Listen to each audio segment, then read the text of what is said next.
your homes, your I am coming into your homes, your living rooms, or wherever you are, to touch the hearts of you and your entire family.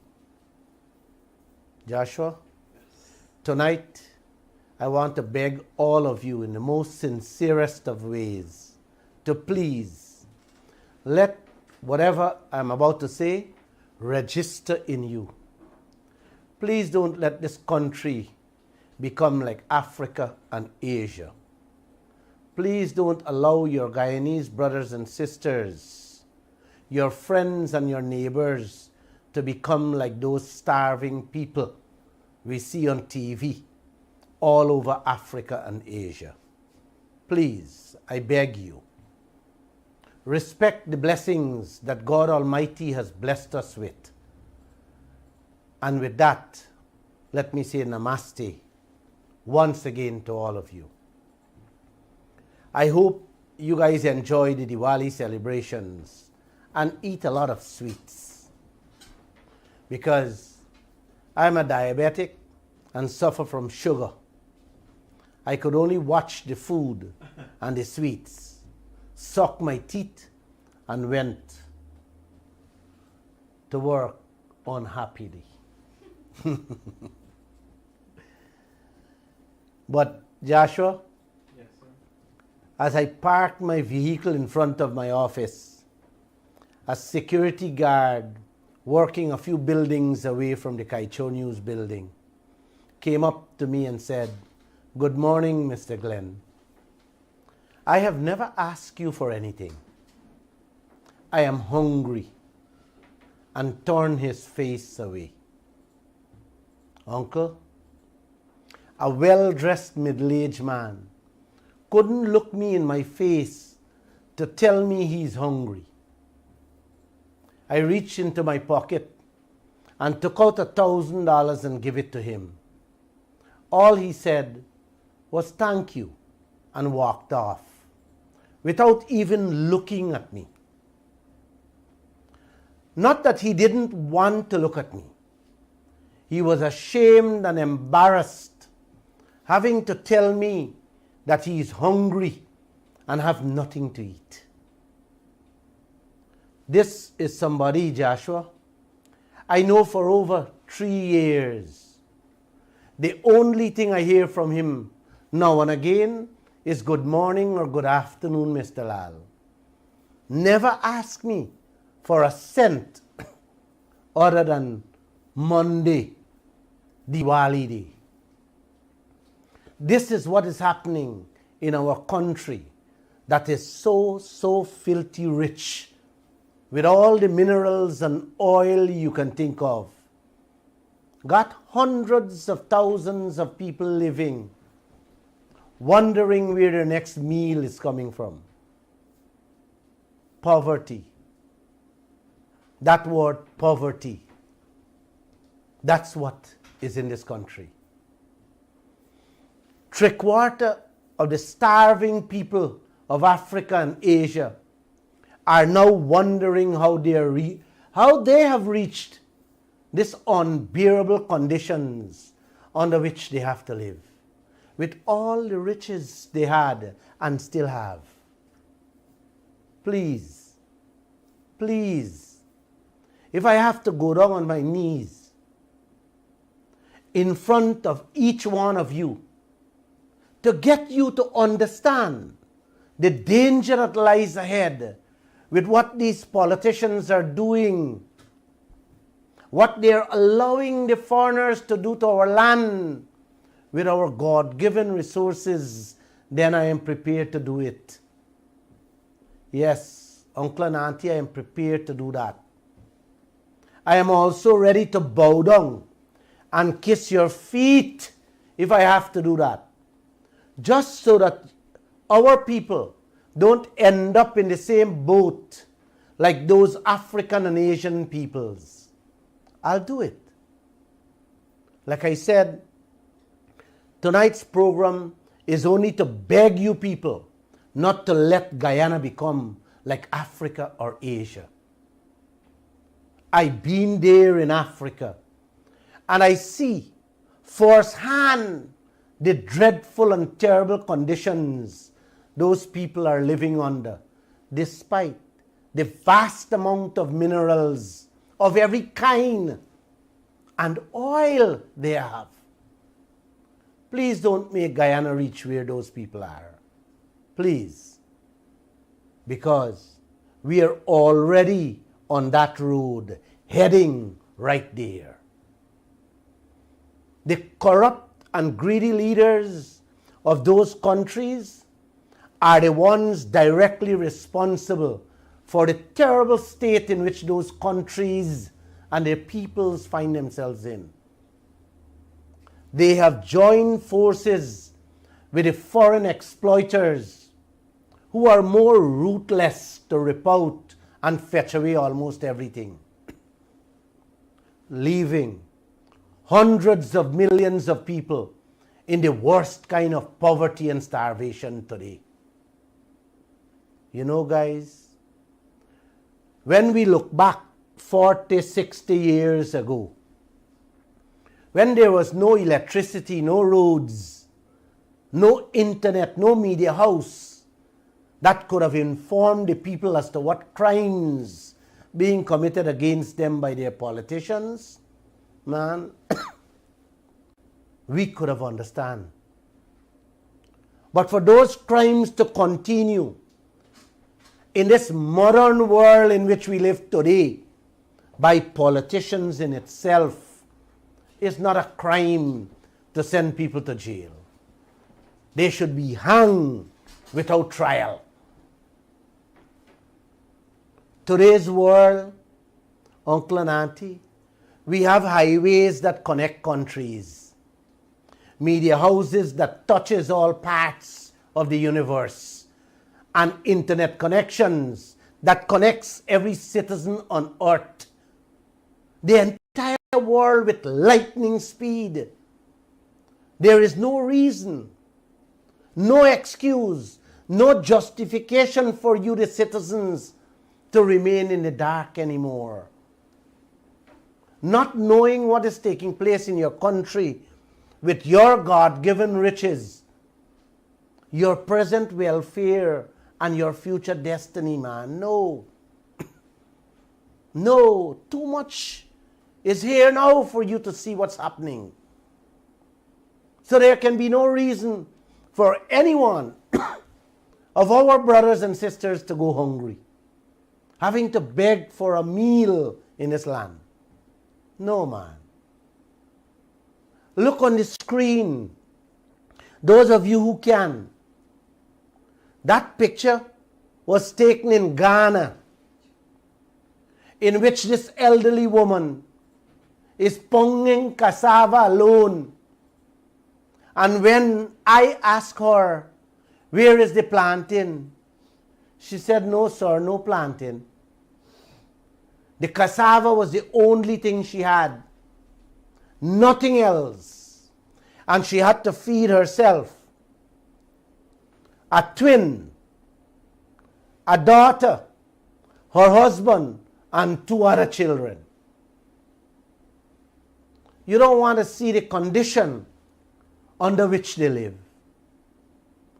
More than half of the African people live like that when the day comes. And like I said, we are on that road, heading right there with what's going on here. From the beginning of this program, since I started almost 2 years now, I have been telling you people how lots of our children going to school without lunch, and those who go with lunch kits, it has little or nothing inside. Tomorrow, the Kaieteur News is carrying a story that confirmed what I have been saying all along. My reporters were on this story for quite a while now. And what some teachers and students told them could have only brought tears. Yes, tears. Half uncle and auntie, half or even more than half of the children in the classrooms does not eat lunch because of poverty. I say even more than half because most of the students are ashamed to tell their story, how poor they are. This sickness, this level of poverty has gone so far and bad that teachers are calling business places, begging for donations, not money, but for bread, cheese, and whatever they can contribute to ensure that those children who cannot afford a lunch get something to put in their stomach during the day.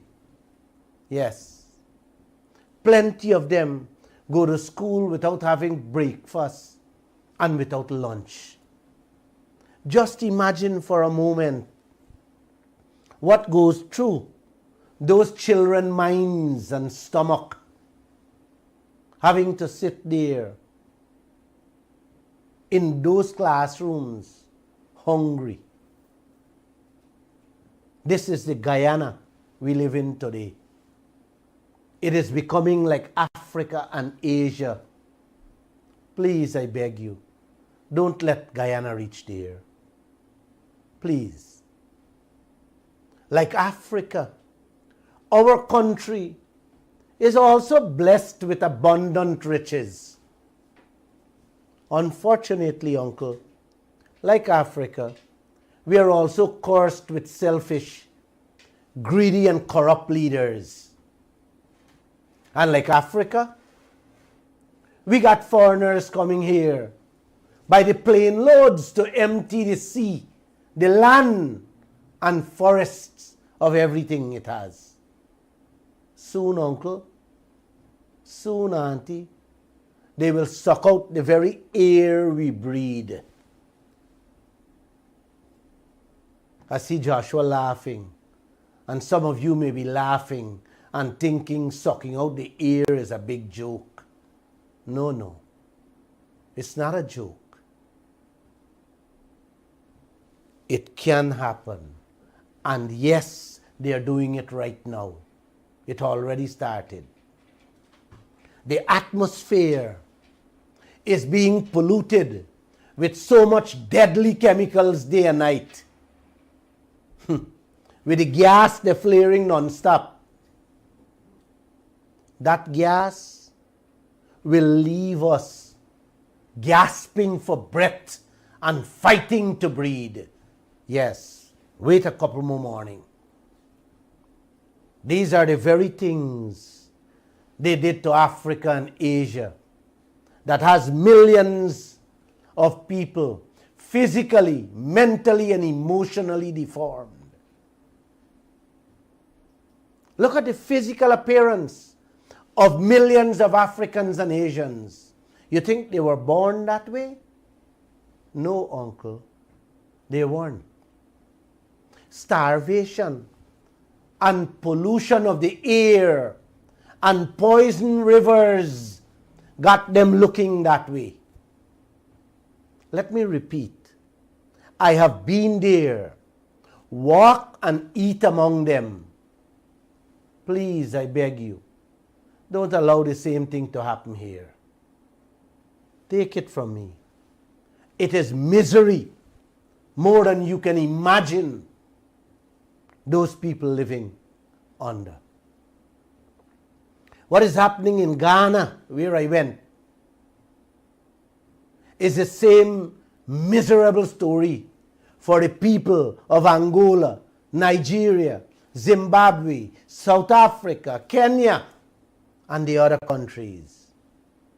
The foreigners come in, they dig up and carry away. Yes, they come in, dig up and carry away. Isn't this what they're doing in Guyana?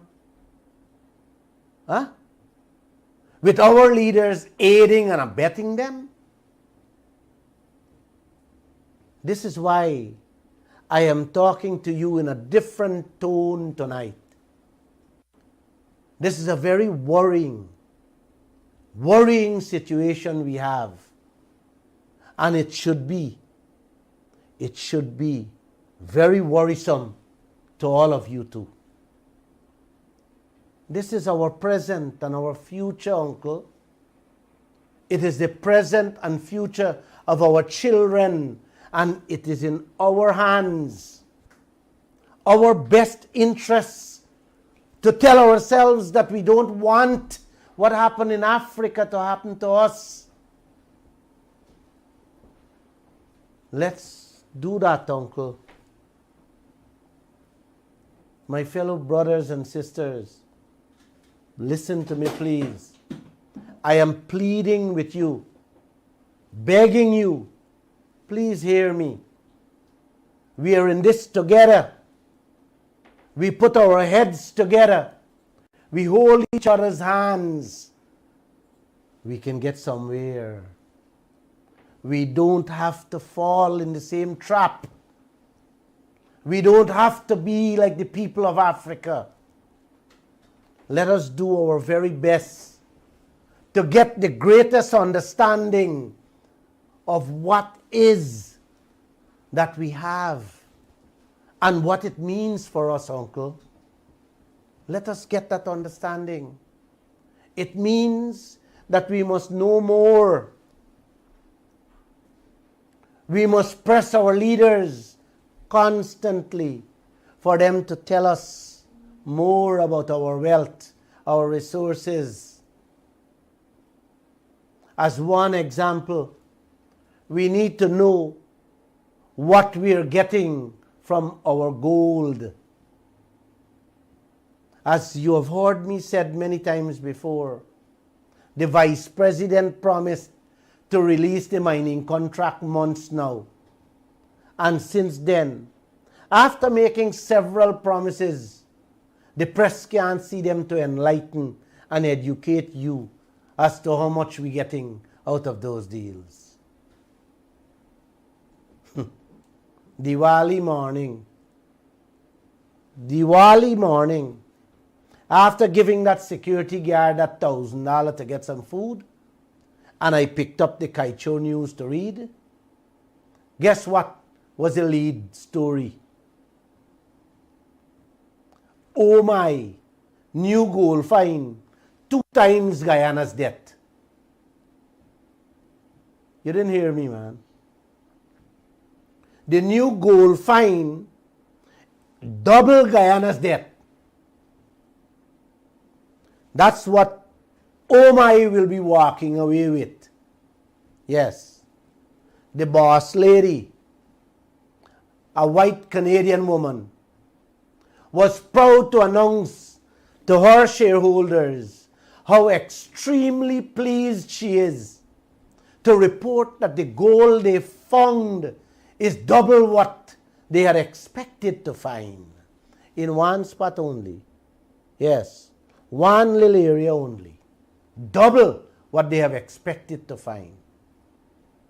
When that woman announced that figure, uncle and auntie, my eyes could have popped out of my head sitting in that chair Diwali morning. I wish I hadn't leave my home and stay home. Uncle, when this woman said that the gold find jumped from 1.6 million ounces to 3.7 million ounces within 9 months, double the money this country owed to the world, and your politicians hiding these contracts from us. Man, like I said, I want to be calm tonight. I'm just going to say, I can only beg you guys tonight to please don't allow this country to become Africa and Asia, please. This white woman boasting to her shareholders about this mega gold find in our country. Yes, our country called Guyana. Who's boasting for us as to what we would be getting out of that US $6 billion gold fine, may I ask? President Ali, Norton and Ramjatan telling you anything? Can you imagine me and you, the bona fide owners of all that gold, and OMAI shareholders knows more than me and you about our own thing? Huh? Normally, I would get upset and you would hear it in my voice. But tonight I can only smile and try not to get upset. Mr. Irfan Ali, you are the sitting president. You are the man in charge. Please tell this starving nation, including that security guard, what all of us getting out of that $6 billion gold fine. Please, sir, it is time you extend your hand to us and let us see those contracts that are being promised year after year and months after months. It is a crime, uncle and auntie, it is a crime to have the Canadian owners of OMAI come here, find our gold, and sharing the information and wealth with their shareholders, while we, the true owners of this gold wealth, have to wonder where our next meal is coming from. And if, let me repeat, man, and if there is anything out of that fine belongs to us. Mr. Ali, with sadness in this heart, I say this. Why this nation is constantly in the dark? Are we imprisoned or are we free citizens with rights? Are we hostages or are we respected partners and shareholders in our own wealth? I turn to you, Mr. President, because for far too long, the Vice President, Mr. Jagdeo, has been making us idiots and fools with his continuous promises of releasing these contracts. The second time he was asked, this is what he had to say. And let me play it for you people to hear what he had to say. Please play it. But my first question to you, you just talked about the extractive industry. The mining contracts.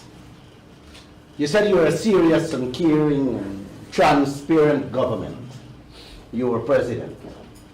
Why the nation has not seen or not seeing these contracts? Why they are not being made public?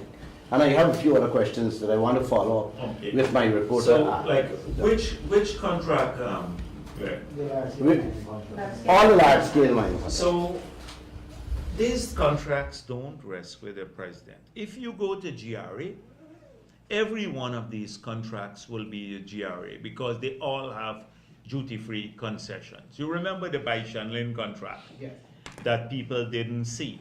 It was with GRA. That is why GRA said, here is what you're eligible for, and here's what you're not eligible for. And they had to end up paying more taxes. Every single one of these contracts will be with the agency. It is not just, there is, I don't know now who, because if Ramson is still there, but we passed, just before I left office, a Freedom of Information Act. All you have to do as reporters is to request through that body. I have to find out if Ramson is still functioning. But if you request that, a contract through that body, and you don't get it, then that's a different matter. But it's not, we don't publish the contracts. The contracts are with the agencies. So it might be with the GMC, and it will be because they would sign it, or it will be with GRA. So I think the reporters have to start utilizing more that provision. I'm going to make sure that we discuss this seriously. I'm going to talk to the president that we put in place a mechanism to operationalize, if it's not in place already. I haven't looked at it. Thank you. So that is what you should do, and request the contracts. Thank you. Thank you. All right. He will make sure he will speak to the president to make sure we get it. Now listen to what he had to say on my radio program when he was reminded again on those mining contracts, months after what you just heard. Play him again.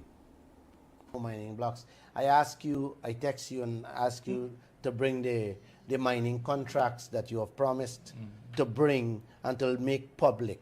Have you brought it for us? No, what? I'm not your post office. No, I know that you're not my post office. I told you that they have all refused. These are not with the office of the president. They're with the agencies. And they have refused. Every agreement that is signed that is sitting with the GRA or the agency. They have all refused to hand it over. I told you the Freedom of Information Act allows you to take some steps. Why do this nation, why the media has to be on a weekly basis behind a government to ask them, to beg them for something as simple as a mining contract? No, but you guys give out to foreigners. Did Stacia write you back on the matter? He did not write. I write Station. I also wrote the GGMC, and they both. So the GRA never responded to you? They both said no. But how did they say no? Did they respond and they told you? Sir, like again. No, but again, I don't want to go down this road. 3 times I've asked you this at 2 different press conferences in which you made it clear that yes, these, and the law is very clear on that. The people of this country should and must see these contracts you people sign. Not the oil contracts. I'm talking about the mining contracts, or gold, diamond, because bauxite, all the oil timber, contracts are available, publicly available. Manganese contracts, all these contracts should be in the public domain, sir. Why are you guys keep hiding it from this nation? Why? I still cannot. No. But that you're characterizing this as hiding these contracts. Well, I'm asking you. I've asked you many times. For me personally, I don't see any reason why you should not have. And these I've been contracts. hearing that answer all the time. But it's the agencies. I don't have these contracts. contracts. As Vice President, I'm asking you tonight on this radio. Would you make your duty and ensure that this is being released to the public? So to the media? I can undertake to find out with you there what provision the GRA is so cagey about that it doesn't want to release. GGMC. And GGMC. So I can undertake to do that. The law is very clear. I don't know, yes, if the law is that these contracts have to be made public, they should be made public. I think, no. I just think that there may be proprietary things that they're worried about. But if the law is clear, then they should release these contracts. There is nothing in there to hide. All right, let me make it more clear and simple for you, sir. Propriety information, I don't need. All right. So nobody needs that. Then I will undertake that anything that is not proprietary, that you get it released. And you're because I will personally now see that this happens. And you're not going to tell me that concessions is part of propriety. No. You're not going to tell me that the deal, the contractual arrangement between Guyana but concessions are public issues, what people get in their contracts. Thank you. So we'll hold we'll hold you to that. Thank you, sir. Uncle and Auntie, this is the type of leaders that led Africa and Asia to where it is today. Things like this, the leaders did to their citizens back in the days when they had no TV, radio, or internet. They come out smiling, smirking, with flowery words and promising statements to make their people believe they are doing everything right and best for them, when in fact they are deliberately playing games and hiding the deals they made with those foreign exploiters. A stranger come into your gold field, digging it out, fetching it away, announcing how much they find and how much they making, and you don't know what you're getting? Really? Really, uncle? Tonight, like I said, I'm begging you people. I have to get home early to celebrate with my twin grandsons. They're celebrating their 6th birthday today. Please, I gotta go home early. And I beg you, please don't make Guyana become like Africa and Asia. Let us ensure, with the fight and spirit in you, that every Guyanese eating table and children's lunch kits can have food in them and on them. Please, Mr. President, your silence on these matters is exposing you to who I think you are not. So please let this nation see those mining contracts. The same way how President Granger allowed us to see that lopsided oil contract, please let us see our mining contracts. The Vice President has failed us, and you're the last hope we have for us to see what is in there. In those mineral contracts, please let us see it for those starving nation, for the starving nation, please. Please don't let this nation become like Africa. We have been living on borrowed money for far too long. At present, we are sleeping with 3.2 billion US debt, and we can't pay that. We continue to borrow more and more every day, like beggars, paying interest on it. Is this how we manage what God Almighty has blessed us with? Mr. President? Huh? Is this what God Almighty has blessed us with? When one Canadian woman can find double that amount of gold in one gold field, don't you think it is fair, Mr. President, for this nation to know what belongs to them out of that man? Huh? Uncle, auntie, we have to beg to know this. 3 consecutive times the media have asked Jagdeo on this matter, and he keep on promising and promising. Yes, promising. No one lives or eats on promises, Mr. President. The OMAI shareholders is not living a life on promises. They are living a life on our wealth, our gold, our diamonds. What about us, the true owners? Huh? Why are we borrowing a few millions to patch up we underwear, while OMAI fetching out billions for their shareholders to wear brand name suits? Mr. President, isn't it time we stop this barefaced, broad daylight robbery of our wealth? Yeah, guys? Mr. President, how can you have a neighbor fetching out a mansion out of your yard in gold, and you running to the bank for loan to fix your leaking roof? Or you're falling down front step. Huh? I don't get it.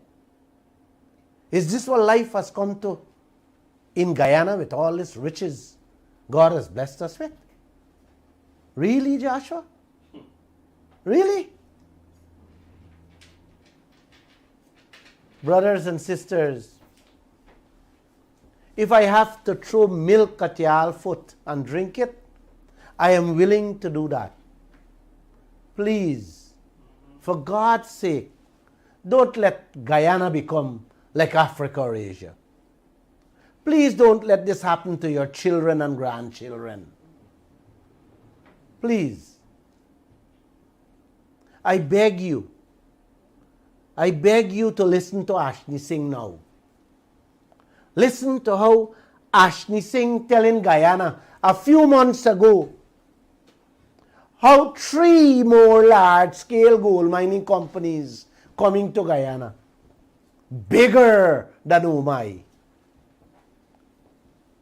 Hear me? 3 large-scale mining companies coming to Guyana, bigger than OMAI. You have that tape? Play it for me, let the people hear it. Yes. You know how significant OMAI was. Contemplate for a moment 3 large-scale developments, each of which is larger than OMAI. Consider for a moment that each one of these will probably be employing more than 1,000 Guyanese persons. Consider the food and other supplies that they will need, the transport services, the construction services, the equipment supply and maintenance services, and all of the multiplier benefits that 3 large-scale gold mining operations will generate in Guyana. Could you please play it back for me?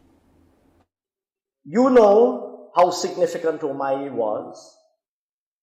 Contemplate for a moment 3 large-scale developments, each of which is larger than OMAI. Consider for a moment that each one of these will probably be employing more than 1,000 Guyanese persons.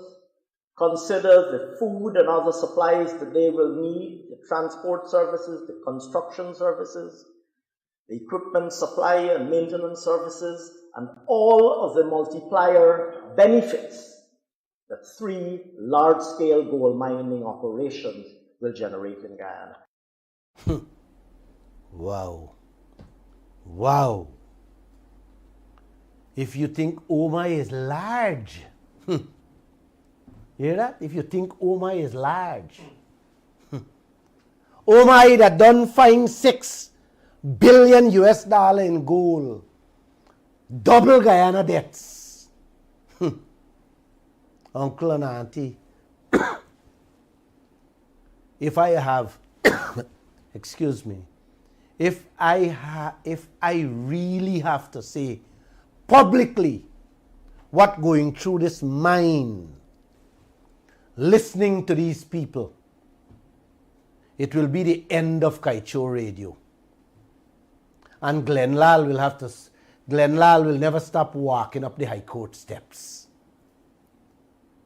Let me go home and enjoy my 2 grandsons' birthday. You know, Josh, Yes, sir. when you listen to these people when they speak and how they speak with my wealth, with your wealth, you know, it makes you want to do things that you never dream of doing. Before I go, let me share this story. A 14-year-old give birth to a baby. And the ministry, along with the child care department, were both aware of the matter and made all arrangements for this 14-year-old girl to go back to school. In school, one of the friends leak out the secret, tell the classroom, and they ended up in a fight. The child became so frustrated after the fight, and maybe because she couldn't go back to school to face the students, she drank poison. She is presently in one of the hospitals. The parents of this child are so poor that they could hardly afford the transportation money to go visit her at the hospital on a daily basis. The sad part of this whole situation is not that. Is that the hospital does not have oxygen, Oh my goodness. which the girl so badly needs. And on top of that, on top of all what that parent going through or facing, the security guards at the gate begging this woman for 200 Guyana dollar every day. This is what Guyana has become. And this is the Guyana we are living in. Namaste and have a great day. Like I said, I beg you, don't make Guyana become Africa and Asia. We are already on that road. Have a great evening.